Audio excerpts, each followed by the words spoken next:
Romanos 7,15.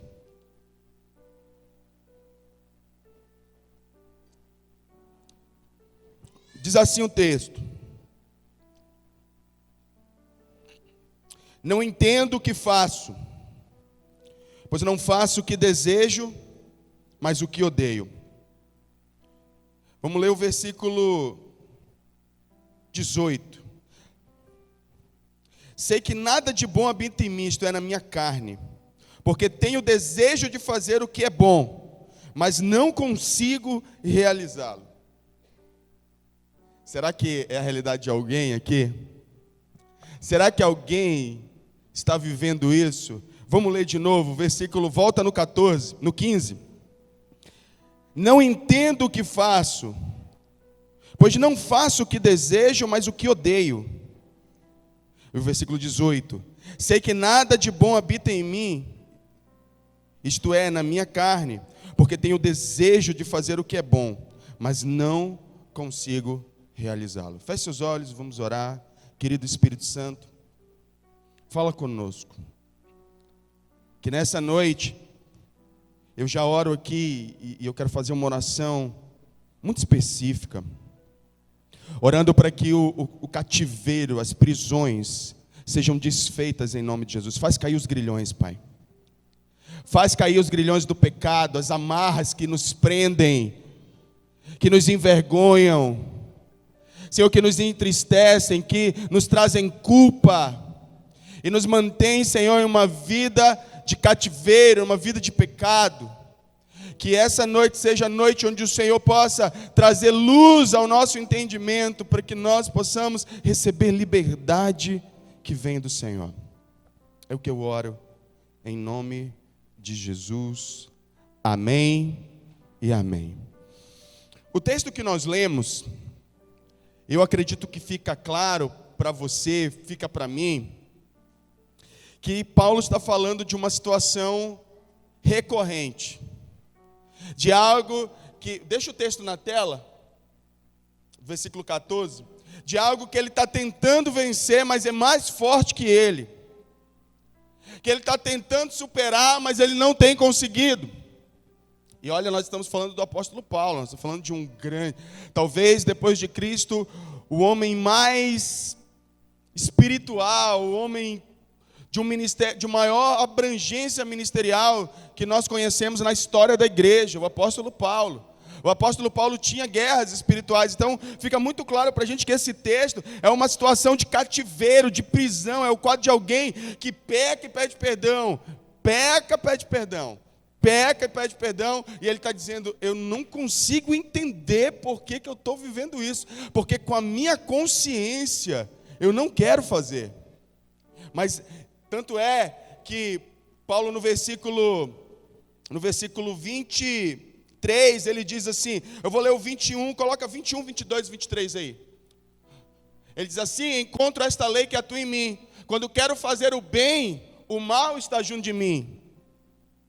No íntimo do meu ser eu tenho prazer na lei de Deus, mas vejo outra lei atuando nos membros do meu corpo, guerreando contra a lei da minha mente, tornando-me prisioneiro da lei do pecado que atua em meus membros.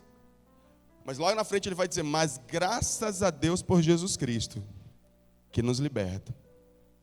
Então nós temos uma esperança, mas nós temos uma guerra. Você não é o único a ter guerra para andar em santidade. Você não é o único a enfrentar guerras interiores na sua carne para ser santo. Todos nós as enfrentamos. Cada um tem a sua, cada um em uma área. Alguns têm muita dificuldade de parar de mentir. Outros têm muita dificuldade na sua vida sexual. Outros não conseguem parar de fumar. Outros não conseguem parar de beber. Cada um tem a sua guerra. E muitas vezes nós estamos exatamente, a guerra é diferente, mas o princípio é o mesmo para cada um de nós. Existe uma boa consciência. Algumas semanas atrás, eu preguei sobre a boa consciência. Quem estava aqui vai lembrar. Essa consciência que condena o pecado dentro de nós, que diz, não, eu não quero isso para mim. Mas ao mesmo tempo, a gente não tem força para vencer. Ao mesmo tempo, estamos sendo subjugados por esse pecado que está condenado na nossa carne, o apóstolo falou nesse mesmo texto. A propensão da carne é para o pecado. Então é importante que a gente entenda que Paulo viveu isso. Nós talvez exista alguém aqui, aliás, talvez não, eu tenho certeza que tem pessoas aqui vivendo isso. Por que eu tenho certeza? Não é porque eu sei da sua vida não, irmão. Eu tenho certeza porque você é humano. Eu tenho certeza porque eu vivo isso.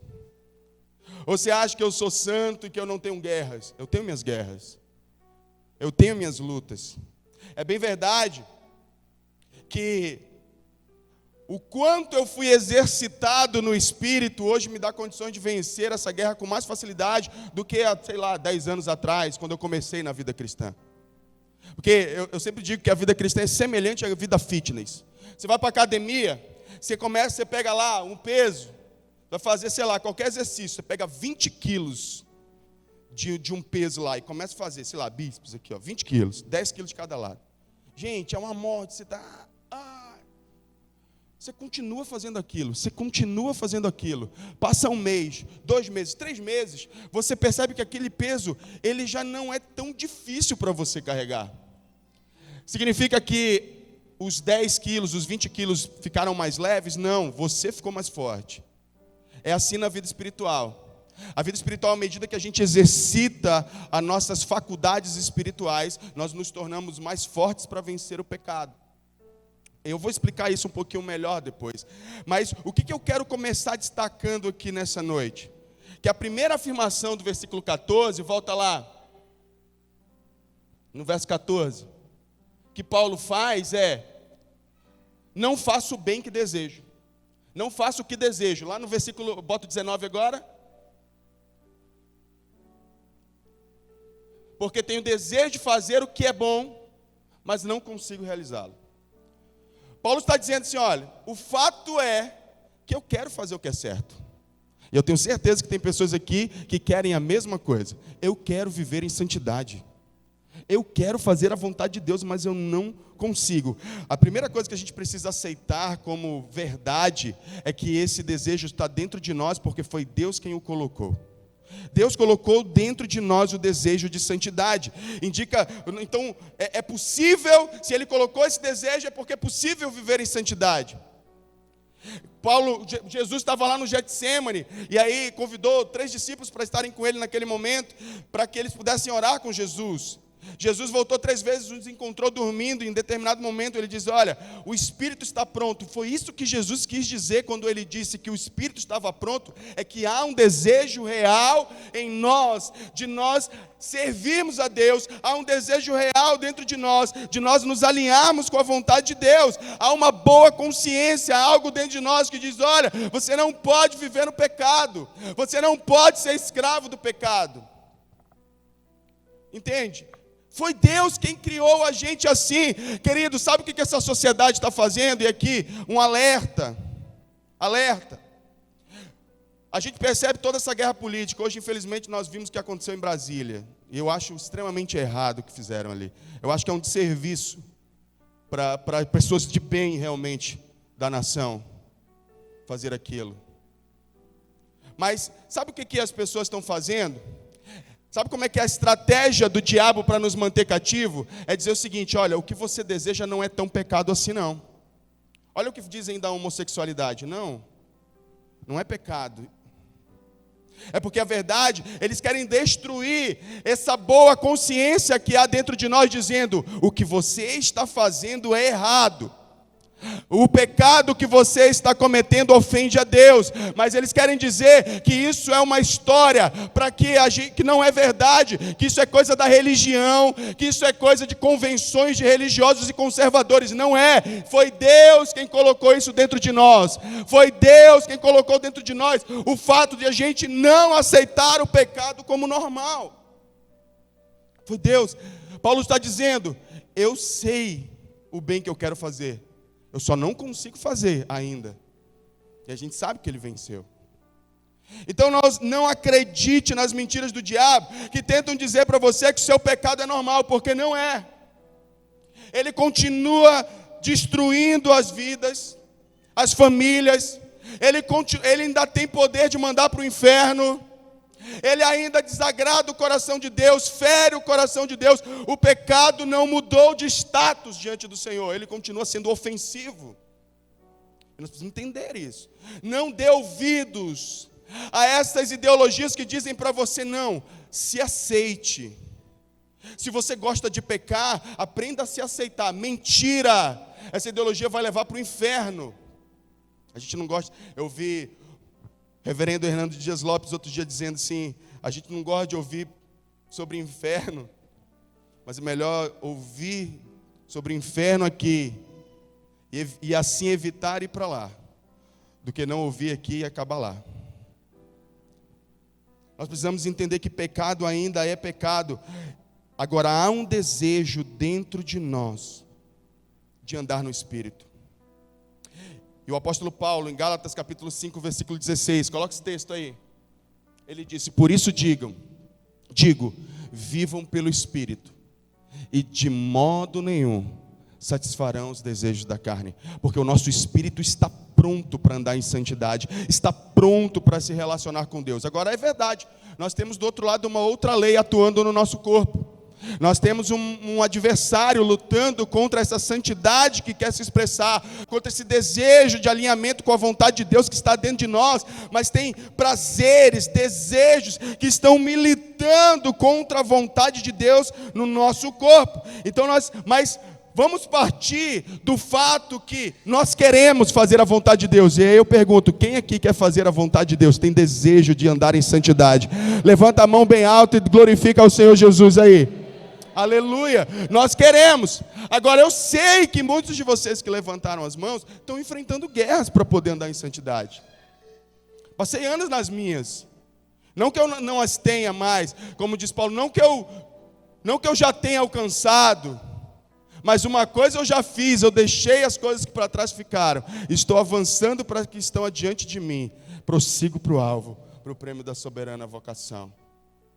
Agora, se você hoje está enfrentando, porque essa é a segunda parte do versículo, que nos diz: por outro lado, apesar de eu querer fazer o bem, eu não consigo fazer o bem. Eu não consigo andar em santidade, eu não consigo vencer o pecado. E normalmente, essas pessoas que têm essa consciência de que eu quero fazer o bem, mas eu não consigo fazer o bem, elas vivem muito atormentadas. Elas carregam muita culpa consigo. É aquela pessoa que depois de beber um copo de cerveja, abre um vazio, um buraco no peito dela.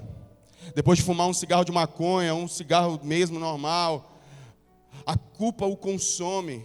Depois de acessar um site pornográfico lá sozinho, sem que ninguém veja, a consciência depois está massacrando e dizendo: você não deveria ter feito isso. E as pessoas vivem nessa angústia de alma, dia após dia, querem fazer a vontade de Deus, mas não conseguem fazer a vontade de Deus.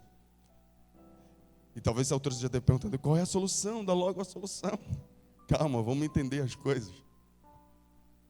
O Senhor, Ele quer que a gente entenda o processo. Paulo chamou essa lei da lei que atua nos membros do nosso corpo. A nossa carne, ela está condenada ao pecado. Não há nada aqui que significa dizer que os meus atos, não há nada em mim que me faça andar em santidade. Tudo que eu preciso para a santidade está em Deus. Por isso eu tenho dito reiteradamente: se você não tem uma vida de oração, se você não consegue ler as Escrituras com uma certa regularidade, não vai conseguir andar em santidade. Você tem que começar a se esforçar para ter algum nível, por menor que seja, de relacionamento com Deus. Por isso eu disse na virada do ano para quem esteve aqui no culto: não comece fazendo grandes coisas, comece fazendo pequenas coisas. O que você pode, faz conforme as tuas forças, não conforme a força do teu irmão. Não veste a roupa dos outros. Davi uma vez foi para a batalha com Golias, antes de Saul sugeriu: não, usa a minha armadura. Davi até vestiu, mas ele disse: não dá não, eu não consigo me mexer direito, não serve para mim. Ele foi com o que ele tinha, com a arma dele. Ele tinha uma fundazinha e algumas pedras, 5 pedras. Ele foi lá e derrotou. Então, Deus vai te dar vitória com aquilo que você tem hoje. O que você pode dar para Deus numa vida de relacionamento com o Senhor? Eu posso dispor de 10 minutos diário para Ele em oração sincera e leitura da palavra. 20 minutos. Amém, dê isso. Porque eu tenho certeza que as experiências que fluirão desses 20 minutos despertarão uma sede no seu coração que te levarão a 30 minutos, 40 minutos, 1 hora com Deus. Porque você vai começar a ter sede de Deus. Mas tem que começar de alguma maneira. Mas Paulo, por isso eu estou falando, porque não tem como você vir para a igreja, eu vou limpar a igreja para ser mais santo. Ajuda. Mas se não tiver um fundamento espiritual por trás, não adianta. Eu quero trabalhar para Deus. Ajuda. Mas isso tem que ser um complemento e não um fundamento. Tem que ser um complemento e não um fundamento. Porque toda lei do Espírito, ela vem do céu. Ela vem do Senhor. E aí precisa ter um relacionamento com Ele. Essa lei que guerria contra essa boa consciência dentro de nós, Tiago chamou de cobiça ou mau desejo. Coloca Tiago capítulo 1, versículo 13. Esse desejo mau, quando alguém for tentado, jamais deverá dizer: estou sendo tentado por Deus. Pois Deus não pode ser tentado pelo mal, e a ninguém tenta. Versículo 14. Cada um, porém, é tentado pelo próprio mau desejo. Outras traduções usa a palavra cobiça, sendo por este arrastado e seduzido. A palavra desejo ali, ela já traz inclusive no original essa ideia de arrastar. A palavra no original é mais ou menos a ideia de um caçador, que ele coloca uma isca para a presa seguir essa isca. É como um pescador coloca uma minhoca na ponta do anzol para que o peixe venha seguindo. É assim que a nossa carne é pelo pecado, ela é atraída. Satanás não pode colocar o pecado dentro de nós, ele coloca a isca. E a nossa carne deseja aquilo, os nossos membros do corpo desejam isso, o nosso desejo de prazer vai atrás disso.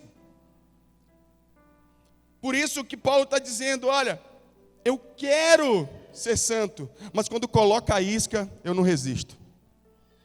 Quando joga a isca, né, irmão? Quando chega lá no WhatsApp: oi, sumido. Oi, sumida. Jogou a isca, meu irmão. Se bateu todo, se treme todo. Né? Quando pega o computador, que às vezes nem está pesquisando nada imoral, mas pegou o computador e de repente viu uma propaganda. Às vezes acontece, quando a gente tem um hábito de... Eu sei porque eu vivi isso. Quando a gente tem um hábito de acessar site pornográfico, os históricos ficam mandando sugestões pornográficas para a gente. E às vezes a gente está querendo se livrar disso, dizendo: não vou mais, só que já está tudo tomado de moralidade.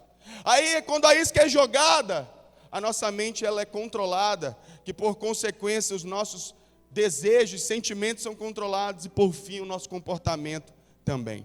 É isso que o Tiago está dizendo, ó, sendo por este arrastado e seduzido. Existe essa lei dentro de nós. Se a gente quer começar a vencer o pecado, a gente tem que evitar a isca. A gente tem que se afastar da isca. Porque se jogar a isca, a maioria de nós não aguenta. À medida que você vai exercitando suas faculdades espirituais, um dia vão jogar a isca e você vai ter total condição de dizer: não quero, não preciso. Eu falo com propriedade, irmãos, já testemunhei inúmeras vezes aqui para vocês e vou fazer de novo. Eu passei anos sendo escravo de pornografia da minha vida, e sendo um cristão, anos. E se jogasse a isca, meu irmão, já era. Impregnava na mente, e eu não conseguia deixar de pensar naquela imoralidade até que eu pecasse. Era muito difícil. Eu comecei então a exercitar minhas faculdades espirituais. Eu vou orar mais. Eu não vou mais ficar dizendo, porque eu acordava e dizia: eu não vou pecar. Hoje eu não vou pecar. Não, eu não vou pecar, eu não quero pecar. Exatamente o que Paulo está dizendo assim: não, eu não quero pecar. Eu dizia: Deus, eu não quero, o Senhor sabe que eu não quero pecar. Só que eu não orava. Eu dizia, Deus, não quero pecar. É como se, é a mesma coisa assim, Deus, não quero pecar, mas não ir na presença dele. Gente, é a mesma coisa assim, eu quero o Senhor, mas não vou fazer nada para isso. Eu quero tomar um suco de laranja, mas eu me levanto para comprar laranja. Eu não faço nada a respeito. Eu dizia, Deus, eu não quero pecar. Ele disse, então, meu filho, fica comigo, ora, deixa eu falar contigo por meio da palavra. E à medida que eu fui então caminhando nesses caminhos, o Senhor foi me dando vitória, foi me dando robustez espiritual, até um dia que chegou a isca, e eu disse, não quero, não vou fazer hoje eu não vou. Sabe a sensação de liberdade, a primeira vez que eu senti na minha vida? Porque quando a gente, bota João 8,34 aí na tela, esse texto veio agora na mente. É incrível, eu não sei se você vive isso, mas quando a gente é escravo de um pecado, e eu até então nunca tinha dito não ao pecado da pornografia, sempre me vencia, se a isca era jogada, já era. Por quê? Digo a vocês a verdade, todo aquele que vive pecando é escravo do pecado, porque Ele é nosso Senhor e é um Senhor cruel. O pecado é um Senhor cruel sobre aqueles que Ele domina. Muita gente acha que por escolher pecar é livre. Pelo contrário, é escravo. O mundo está dizendo, você é livre, faça o que você quiser. Deus está dizendo, se você fizer o que você quer, você é escravo. Em quem você vai acreditar? Em Deus ou no mundo? Por que quem peca é escravo do pecado? Porque quem é escravo não tem liberdade para fazer as melhores escolhas em benefício de si próprio. Por exemplo, um viciado em drogas, muitas vezes ele não consegue simplesmente dizer não ao pecado pelo bem da sua família, pelo bem dos seus filhos, pela sua própria saúde, pela sua saúde financeira e, por fim, pela sua salvação. Ele não consegue dizer não, então ele não é livre. Ele pode pensar, eu sou livre para usar droga. Não, você é escravo e por isso usa droga. É ela que te domina, você não está no controle, é ela quem está no controle. É a imoralidade que está no controle, é o sexo que está no controle, é a mentira que está no controle, é a maledicência que está no controle. Então a gente precisa aceitar o convite de Jesus para a gente conhecer a verdade e a verdade nos libertar. Que é o que ele diz um pouquinho antes desse texto. Nós precisamos então abrir o nosso coração ao Senhor. Nós precisamos deixar que o Espírito Santo, Ele faça morada em nós. Quando Jesus disse lá no Getsêmani, olha, o Espírito está pronto, vigiai e orai.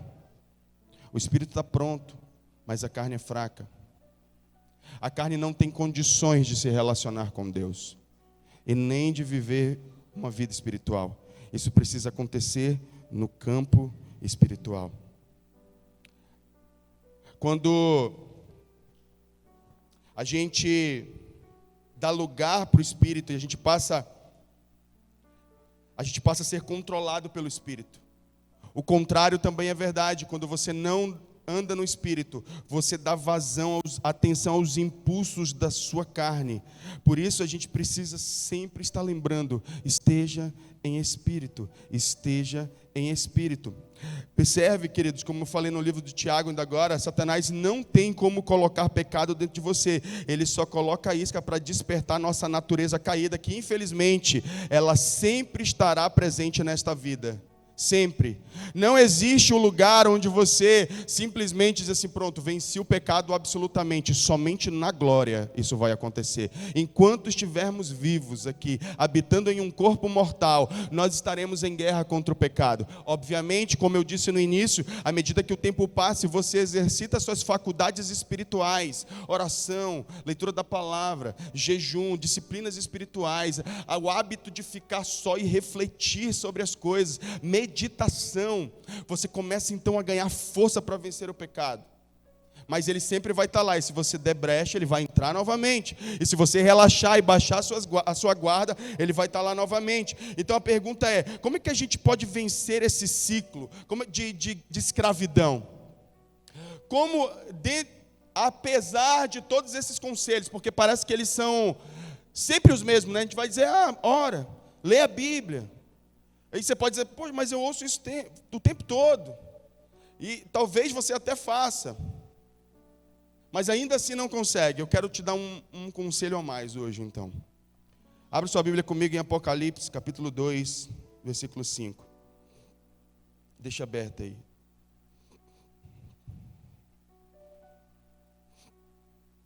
Antes de a gente ler esse texto, olhe para cá. Eu estava hoje meditando sobre a palavra. E aí eu lembrei de uma aula que eu tive na faculdade. Que eu achei muito interessante. Estava estudando teoria da personalidade. Eu acho que isso é muito relevante para a gente.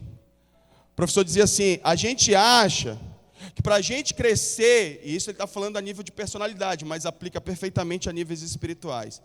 A gente é linear, é uma linha reta. A gente pensa assim, eu vou sair do ponto A para o ponto B, numa linha reta, sem qualquer tipo de obstáculo. E aí ele dizia sobre o crescimento da nossa personalidade. Isso não existe, isso não é possível. O nosso crescimento ele é mais como um espiral. A gente faz assim, ó. Vou tentar desenhar aqui, eu até botei no meu status o desenho. Você avança um pouquinho, aí você cai, aí você retrocede, se sentindo mal. Aí depois você confia na graça de Deus, aí você avança de novo. Aí você depois cai de novo, porque um novo desafio que você ainda não estava pronto para lidar surgiu. Aí você erra, aí você retrocede mais de novo, aprende com aquilo e avança de novo. E aí você vai num espiral, até você se tornar igual a Jesus. Eu acho que isso é mais real para nós. Não existe, embora... Aliás, eu não vou usar a palavra não existe, porque Deus ele é poderoso, Ele faz o que Ele quer, e do jeito que Ele quer, e na hora que Ele quer. E se Ele quiser transformar alguém num estalar de dedos, Ele vai fazer. Embora eu acredite que Ele não faça, porque, não que Ele não possa, mas porque Ele não quer fazer. Isso seria eximir a gente das nossas responsabilidades. Então Ele permite que a gente passe por processos, para a gente ir aprendendo a andar em santidade. Então a primeira coisa é, querido, pegue leve com você. Sabe quem é a pessoa que mais te cobra às vezes? Você. Você é a pessoa que mais se cobra, você é a que menos tem misericórdia com você mesmo. Deus tem misericórdia contigo, mas tu não tem misericórdia contigo. Aí quando você erra, você diz, droga, não presto para mais nada não quero mais saber disso. Não, meu irmão, o Senhor está deixando graça disponível para você. Ele disse por meio do apóstolo João, filhinhos, eu vos escrevo para que não pequeis. Mas se pecar, nós temos advogado junto ao Pai, Jesus Cristo, o justo. Aí a gente tem uma graça disponível, a gente faz o que com a graça? A gente chuta a graça e vai se autopenitenciar. Eu não presto. Eu sou ruim demais, eu não valho nada, eu não vou mais para a igreja, eu vou deixar minha célula, eu vou abandonar meus discípulos, eu não quero mais saber de chamado. E começa a se autopenitenciar, coisa que Deus não faz com você. Ele está dizendo, vem cá filho, só arrepende, eu te perdoo. Deus está dizendo, eu não quero que você peque, mas se você pecar, não fuja, aproxime-se. Não corra para longe, chegue perto. A maioria de nós, outro dia eu fiz uma pergunta dessa para um jovem que estava pregando na cela. Você quer aceitar Jesus, irmão? Ele disse, não, agora não, porque quando eu aceitar Jesus, eu sei que amanhã eu vou cometer o mesmo pecado, falou para mim. Amanhã eu vou cometer o mesmo pecado, e eu sei que isso não é brincadeira não, isso é sério, eu quero, quando eu for, é para mim mesmo. Aí eu olhei para ele. Deixa eu entender a tua lógica, eu perguntei dele. Significa dizer que você está dizendo assim, você está se preparando para servir a Jesus, é isso? Ele disse, é isso. Aí eu perguntei, e para que serve o sacrifício de Jesus na cruz então? Se você pode mudar a você mesmo, para que Jesus morreu? Para quê? Se a gente tem o poder de transformar a gente mesmo, se a gente pode dizer assim, não, eu só vou para a igreja quando eu estiver pronto. Eu só vou entregar minha vida a Jesus quando eu estiver pronto. Ok, se você pode fazer isso, para que Jesus morreu? A gente não pode fazer isso. Nosso papel não é nos aprontar nesse sentido de que eu vou melhorar a mim mesmo. O nosso papel é reconhecer nossa fragilidade, a nossa podridão, o nosso pecado e dizer, Deus, esse sou eu sou miserável mesmo, tem misericórdia de mim, me perdoa. Então, irmão, Se você quer andar em santidade, você precisa aprender a confiar na graça de Deus e menos na sua própria justiça. E menos na sua própria justiça. Porque a mesma justiça que você aplica para os outros é a que você aplica a você. E talvez seja exatamente esse nível de cobrança que você tem com você mesmo que impede que você tenha uma experiência com a graça de Deus sobre a sua vida. Aprenda a se humilhar diante de Deus ao invés de tentar se consertar. Ao invés de se consertar, se humilhe. É o que a Bíblia indica, se humilhe, chegue diante de Deus. Deus, tenho até vergonha de orar para o Senhor, Pai.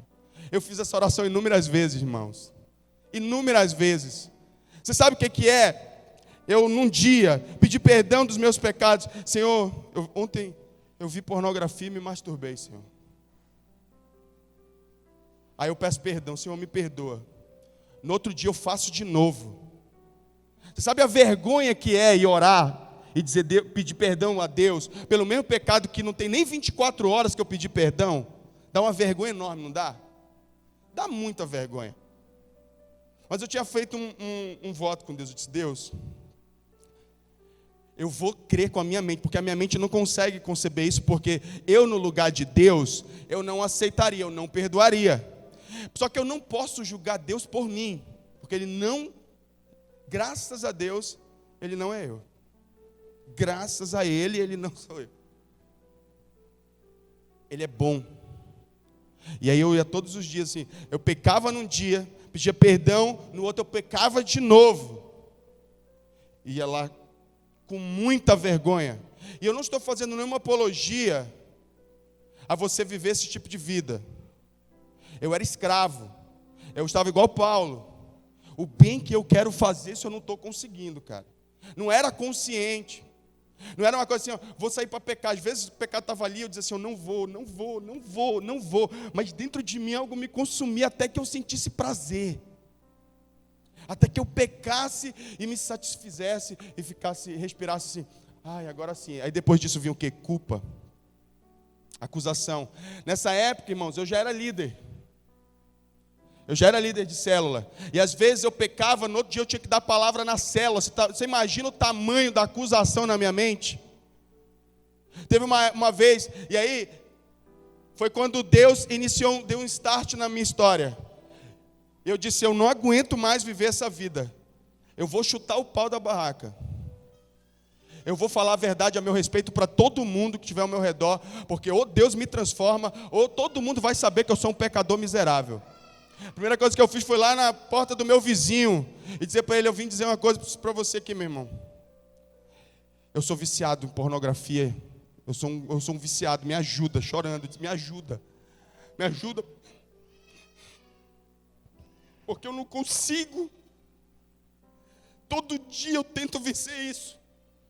Todo dia eu clamo, mas não acontece nada. Mas eu nunca tinha me aberto. Eu queria tentar vencer isso sozinho. Eu queria esconder de todo mundo. Eu estava preocupado com a minha reputação. Mas ao mesmo tempo eu tinha um desejo real de ser livre do pecado. Aquele dia eu abri meu coração. No outro dia fui lá com o meu pastor. Muitos de vocês já conhecem a história. Mas tem gente nova, vai ouvir de novo o testemunho. Aí eu comecei a buscar Deus ali. Foi exatamente nessa primeira vez que eu consegui dizer não pela primeira vez a uma isca que o diabo jogou. Primeira vez, gente, eu vou falar coisas, talvez vocês fiquem escandalizados. Mas eu espero que, não para o mal, mas para o bem, para você entender que se Deus me libertou, pode te libertar. Gente, eu já vi pornografia no escritório da igreja, quando eu era pastor de jovens. E um dia eu estava lá, sozinho. E o diabo disse, acessa aí o site pornográfico. Na verdade, ele sugeriu um fetiche. Ele lançava na minha mente uma seta de um tipo de sexo. Quando aquela seta vinha, meu irmão, me consumia por dentro, assim. Eu acho que só quem vive sabe explicar, vai me entender do que eu estou falando. É um negócio incontrolável. Mas naquele dia eu chorei muito. Eu disse, Deus, eu não aguento mais. Me ajuda, Senhor. E aí eu comecei a orar, eu lembro que eu fiz a seguinte oração, Deus, eu não quero pecar contra o Senhor hoje. Faz alguém chegar aqui Quando eu orei assim, uma irmã bateu lá na porta, por eu atender ela no escritório. Isso foi um alívio, eu disse, ai Deus, obrigado. Obrigado. Na outra vez eu consegui colocar um louvor, eu comecei a cantar e comecei a concentrar minha mente no louvor. E dizer assim, não, eu comecei a adorar a Deus, eu não lembro qual é o louvor, e cantava a canção, cantava. E eu disse, eu não vou pecar contra o Senhor, hoje eu quero Ele. Eu comecei a adorar Ele, comecei a adorar. Venci mais uma vez. Depois eu caí, depois de um tempo. Venci uma, mas ali eu tive esperança, porque eu nunca tinha conseguido fazer aquilo. Eu disse, é possível, cara. E aí o Espírito Santo foi me conduzindo a um processo. Eu lembro que um desses processos, Deus disse assim, eu li um livro chamado No Altar da Idolatria Sexual. E nesse livro ele fala o quanto o orgulhoso, ele tende à imoralidade sexual. Porque o orgulhoso, ele tende a dizer para ele mesmo em algum momento que ele merece prazer. É inconsciente. E eu reconheci, cara, eu sou muito orgulhoso, muito orgulhoso. E essa manhã eu estava disposto a tudo, eu queria ser livre, não importa. Eu morria de medo de confessar isso para o meu pastor. Ele vai dizer, eu já trabalhava em tempo integral na obra nessa época, ele vai me mandar embora. E tudo que eu queria era ser pastor, eu amava, eu amo o ministério, eu amo a obra de Deus, eu amo o Senhor. Mas eu disse, Deus, eu estou disposto a tudo. Se eu tiver que perder tudo e começar do nada, eu vou fazer. Cheguei lá nesse dia, eu fui confessar meu orgulho para o meu pastor. Pastor, a verdade é o seguinte, eu me acho melhor do que todo mundo aqui na igreja. Os seus discípulos todinhos. Falei olhando para o pastor, a gente tinha um devocional toda quarta-feira pela manhã. Ele estava lá compartilhando uma palavra, eu nem prestei atenção na palavra, porque a minha mente, eu só estava esperando ele me dar a oportunidade, porque ele sempre compartilhava, dizia, o que você acha, filho? O que você acha? Ficava eu, ele e a pastora Denise hoje. Ainda está lá. E aí eu disse, pastor, não, eu preciso confessar algo aqui para o senhor. Eu sou muito orgulhoso, pastor. Eu sou muito arrogante. Eu me acho melhor que todos os seus discípulos. E eu amo o meu pastor. Ele muito carinhosamente me olhou. Ele ficava, quem conhece o pastor Plato sabe, ele fica meio de lado, assim, olhando para a pessoa com o olho embaixo, assim. E ele disse, é mesmo, meu irmão? Se é. E você se acha melhor que a pastora aqui? Eu disse, acho. Aí a pastora olhou para mim assim. Eu disse, pastor, eu não tenho orgulho do que eu estou falando, assim, eu tenho vergonha do que eu estou falando. Mas é a verdade do meu coração, eu não aguento mais, eu preciso ser livre. Eu preciso ser livre. Aí ele, tá bom, vou orar por você, meu irmão. Ele fez uma simples oração, botou a mão no meu ombro e disse, Senhor, perdoa ele. Ele acha que ele é alguma coisa. Ele não é nada, Senhor. Ele não é nada, ele não é ninguém, Senhor. Ele começou a repetir isso. Que eu não era nada, que eu não era ninguém. E aquilo doía na minha alma, sabe? Mas a grande verdade é que se a gente não quer mais ser escravo do pecado, a gente precisa rever nossa história. E é isso que Apocalipse capítulo... Eu contei tudo isso para mostrar para vocês esse caminho rapidamente. Em Apocalipse capítulo 2, versículo 5. Bota os versículos, eu quero deixar isso, até em termos teológicos, digamos assim, muito claro para você. Volta um pouquinho. O pecado dessa igreja era esse aqui, ó. Tenho contra você, porém, tenho isto. Você abandonou o seu primeiro amor. Vai para o versículo 5. Qual é o pecado dessa igreja? Abandonou o primeiro amor. Aí Deus vai dar, então, um caminho para essa igreja, para que ela seja livre. Embora o pecado dessa igreja seja o abandono do primeiro amor, esse princípio pode ser aplicado a todo e qualquer pecado. Ele diz, lembre-se de onde caiu, arrepende-se e pratique as obras que praticava no princípio. Vou até aí. Tem 4 princípios aí. O primeiro é lembra-te. Lembra-te. Onde começou? Porque assim, todo pecado, todo cativeiro, toda vida de prisão espiritual tem um início. Ela começou em algum momento da tua história. E a gente precisa voltar a fazer uma retrospectiva da nossa história. Aqui não nos diz que a gente pode pedir perdão de maneira genérica, dizer assim, perdoa o meu passado, Senhor, e me liberta. Não, precisa lembrar. A gente precisa ter consciência do que estamos nos arrependendo. Então lembra-te de onde caíste. Onde foi que o cativeiro começou? Quando foi o primeiro gole, a primeira tragada, a primeira vez que viu pornografia, a primeira vez que foi? Onde foi? Quando iniciou sua vida sexual? Onde começou o cativeiro? Lembra-te. Onde você caiu? Porque lá tem coisas a serem tratadas para que você seja livre hoje. E a segunda coisa que ele fala é onde. E onde tem a ver com o momento e a motivação do pecado. E o contexto onde ele aconteceu. Ele diz, lembra-te onde caíste. Onde foi, com quem foi, por que fez. Quando eu fui ver minha história, eu fui perceber que meu primeiro contato com pornografia foi através de revistas pornográficas do meu pai. Eu tinha uma herança já, e eu tive que trabalhar isso, eu tive que orar, eu tive que renunciar ao estilo de vida do meu pai, tive que me arrepender por aquilo. Para não, filho. Teclado aqui. Alguém resolve aí, gente. Pelo amor de Deus. Então tem a ver com o momento e o contexto.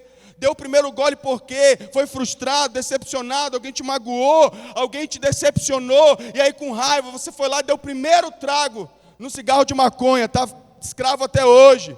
Foi a primeira vez que cheirou, que acabou dando ali, não sei como é que fala quando cheira pó. Sim, não sei o nome que dá. É isso, deu um teco, né?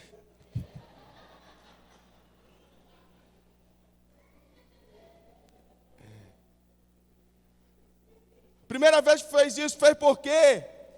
Influência dos amigos, porque sofreu o abandono dos pais, estava com raiva dos pais, eu estava chateado, queria aplacar a dor, meus amigos ofereceram, fui lá e cheirei. Lembra onde? Onde começou o teu cativeiro? Qual é o contexto em que ele começou? Volta lá. Faz os consertos necessários, libera o perdão que é necessário. O Senhor vai colocar você em liberdade, você vai poder andar em santidade quando você fizer isso. Outra coisa que ele diz é, volta à prática das primeiras obras. Ele está falando de uma igreja, então ele está dizendo assim, olha, você começou bem, e se eu estou falando a igreja também. Obviamente talvez tem irmãos aqui que não sejam cristãos ainda. E aqueles que ainda não são cristãos, quero dizer para você que há uma graça disponível, o Senhor quer perdoar o seu pecado, Ele quer que você seja livre do pecado. Mas existem muitos cristãos que começam a caminhada com Deus muito bem, mas se perdem no caminho, caem. E você tem que lembrar onde começou. Às vezes você entrega a vida para Jesus, você já vem com um pecado, e mesmo depois de entregar a vida para Jesus, esse pecado continua atuante na sua vida. Não porque você quer, é porque você está na guerra de Paulo. O bem que eu quero fazer eu não consigo. Esse mesmo pecado já fez você sair e voltar da igreja 1000 vezes. É a última vez que você entrou para ficar agora, em nome de Jesus. Você não vai mais sair, porque você vai vencer o pecado. Você vai vencer o pecado em nome de Jesus. Você não é escravo, não nasceu para ser escravo do pecado. Não nasceu para ser escravo do pecado. Você é filho de Deus, filha de Deus. E o Espírito de Deus te fortalece e te capacita a vencer o pecado. Agora, você precisa tomar essas decisões. Você precisa tomar as decisões. Além de ler a Bíblia, além de ter um relacionamento de oração com Jesus diário, por menor que ele seja, reitero, por menor que ele seja, 10 minutos, mas que seja sincero, que seja real. Pegue esse caminho aqui, lembra onde caíste, arrepende-te e volta. Se arrependa. Arrepender nesse sentido é mudar a mente em relação ao pecado. Porque, presta atenção, como é que é o processo de arrependimento? Eu sei que a gente acostumou a ouvir na igreja assim. Não, arrependimento é mudança de atitude, irmão. Irmão, eu tenho muita dificuldade de entender esse conceito que as pessoas pregam, porque comigo não foi assim. Não foi assim, tome vergonha na cara e deixa o pecado. Comigo não foi assim. Eu tinha vergonha na cara. Eu só tinha força para fazer o pecado. Não tinha. Então eu não entendo. Quando eu ouvi esses caras pregando, não, arrependimento de pecado é você deixar o pecado. E eu dizia, eu quero, mas eu estou tentando e não consigo. E aí? Estou fadado a ser condenado? Eu dizia, não aceito isso, não. Eu vou buscar o Senhor.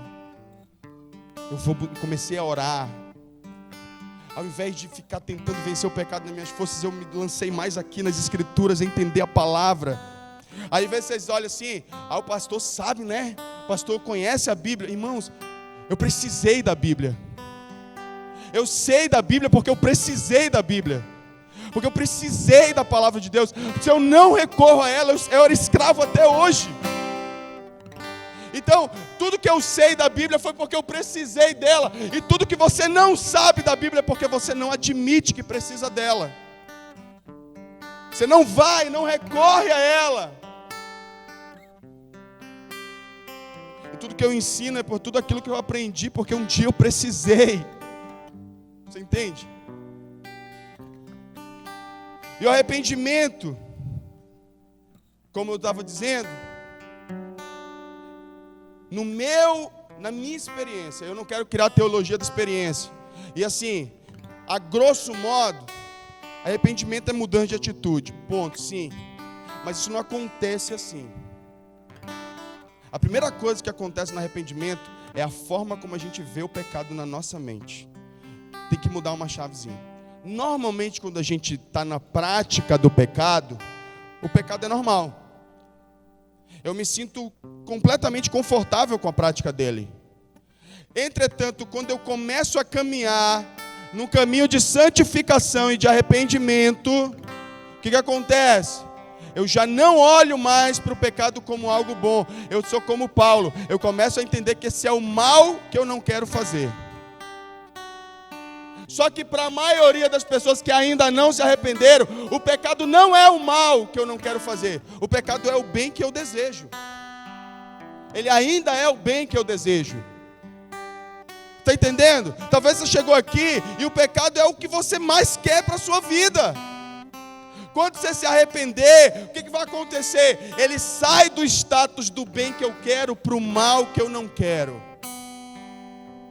É esse status que o pecado precisa assumir na nossa vida inicialmente. Porque foi assim comigo. Antes de conhecer Jesus, e assim, eu era escravo, vivi esse período de escravidão, muito antes de Jesus, desde a minha adolescência. Converti e continuei escravo desse pecado por muito tempo. Só que antes de Jesus, a pornografia, me permitam, eu não sei se escandaliza você, mas é o nome do pecado. A pornografia, a masturbação, era o mal, era o bem que eu queria. Eu gostava daquilo. Quando eu vou para Jesus, eu tenho revelação do amor dele, que ele me ama, que ele tem um plano para mim. O pecado da pornografia, ele deixa de ser o bem que eu quero e passa a ser o mal que eu não quero fazer. Ele muda de status na minha vida. A minha pergunta para você, o pecado já pelo menos mudou de status na sua vida? Porque se ele já mudou de status, você está no caminho. Agora, se ainda é algo que você aceita como normal, que tem espaço no seu coração, você é capaz de encontrar justificativas para pecar, ao invés de condenar e dizer, não, isso está errado. Eu pratico, mas está errado. E um dia eu vou vencer, mas está errado. É a primeira coisa que acontece. À medida que você, então, muda o pecado de status no seu coração, você começou, então, a entrar nessa guerra que Paulo falou. O bem que eu quero fazer, esse não faço. O mal que eu não quero, esse eu acabo fazendo. Mas aí você vai para o processo. Onde foi que eu comecei a pecar? Por que eu faço isso? Nesses anos todos, aconselhando pessoas, ministrando cura, libertação, e o faço porque Deus me fez passar por esse processo. É muito curioso ver quando as pessoas entendem que elas são escravas de algo na sua vida, por conta de outros problemas que aconteceram na sua história. Só que às vezes a gente não quer encarar isso. Se você quiser ser livre do pecado, existe uma graça disponível. E aí você vai voltar para o lugar que Deus planejou para você. Coloca o versículo para a gente finalizar nessa noite. Coloca Romanos 7, 24.